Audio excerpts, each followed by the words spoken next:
Yo, I'm back. Sorry for the absence. I had some shit going on. But anyway, today we are talking about The War on Warriors by Pete Hegseth, who...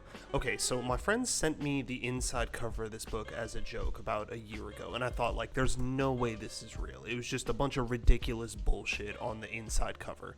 And I looked back, like, a year later, and I realized that the guy that wrote this book is the current U.S. Secretary of Defense. So then I thought, oh, I have to read this now. And my conclusion coming away from this is that this guy absolutely sucks. This is an ex-military guy who is now our Secretary of Defense, and he was appointed by President Trump. And to put it lightly, this dude is kind of a scumbag. This is what his own mother had to say to him, and I quote, "You are an abuser of women. That is the ugly truth, and I have no respect for any man that belittles, lies, cheats, sleeps around, and uses women for his own power and ego. You are that man and have been for years." Bro, my mom has never said some shit like that about me. So this is the type of individual we're dealing with.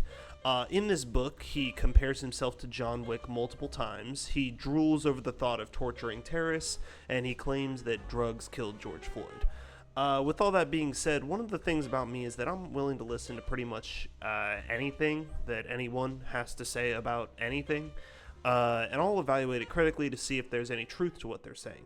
Unfortunately, I hate to report that Pete Hegseth had three fairly solid points here, and there's going to be a lot of hate after I address these points, but I want to get the actual thinking out of the way before I just shit on old boy.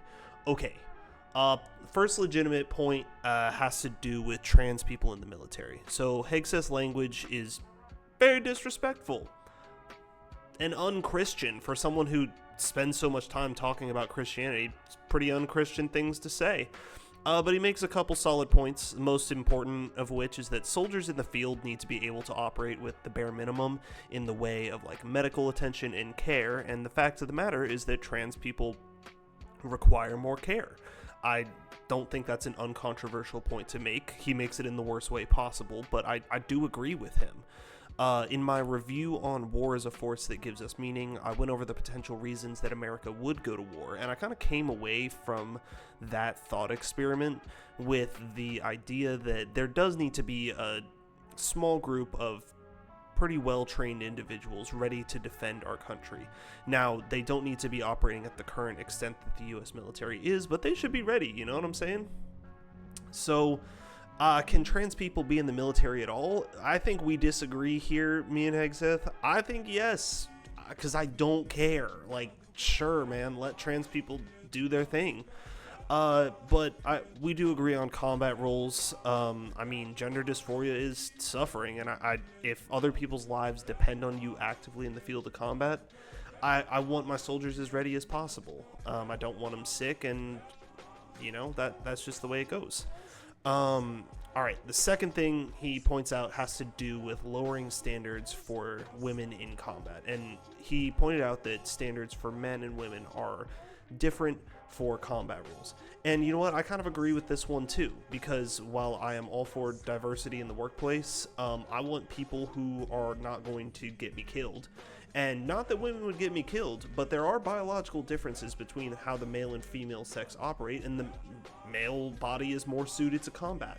Now, that being said, I know multiple women in the military, and they're all very smart and competent individuals, but think of having to carry someone out of the battlefield on your back. I don't know too many women that could do that for an extended length of time. So, I kind of see him here, and his language is a lot more forgiving in this point. So, this was just kind of a, maybe we should, consider putting the standard equal for men and women, which is something I think actually has been done. Now that he's defense secretary, I checked their website because I was curious about what the standards were, and it looks like it was still gender segregated. Okay, so that was 2 points, trans people, women in combat rules. Final legitimate point about this book. He bemoans that the Army makes him do diversity training. And on the one hand, just grow up. You're an adult. Adults have to do things that they don't want to do. On the other hand, diversity training is entirely useless. that's my stance on it. If you didn't respect a group of certain people previously, then being forced to see a PowerPoint about them isn't going to change your mind. Yeah, it's a waste of time. Yeah, soldiers could be spent doing things that were better, and we all hate HR. But bitching about this is like a very central complaint in the book for such a small portion of his time. It's almost like he knew that this would relate to his like bored white collar reader base, and so he's like, hit the DEI PowerPoint extra hard, and it's kind of ridiculous. Okay, that's all the credit I'm going to give hegseth because I'm repeating myself here, but this guy sucks. I'm going to go through and share some of my least favorite quotes from this book. When it comes to the non-military folk of the country, hegseth says that red-blooded American men will have to save their elite candy asses.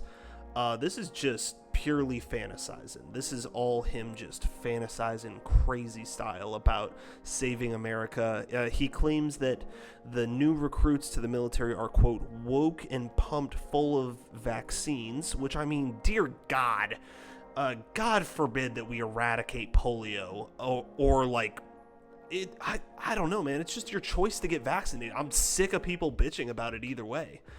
He also, you should get vaccinated, to be clear. That's my stance, but you can choose not to. I wouldn't, but whatever. He also claims that leftists have captured every institution, which is a level of delusion that I aspire to. If only I was able to look at the world and think this. Sure, most colleges, I will give them that, have mostly liberal professors. But, like, come on, dude. Every institution, we're starting to prohibit teaching grade school kids about slavery, like, at all. That's not a very leftist thing to do. Also, man, I've been to protests. He kind of has this fantasy that, like, there's this leftist cabal dictating what's going on in America. Bro, the leftists are not organized. I've been to protests. I've seen them. They're not organized. The Democratic Party is in shambles.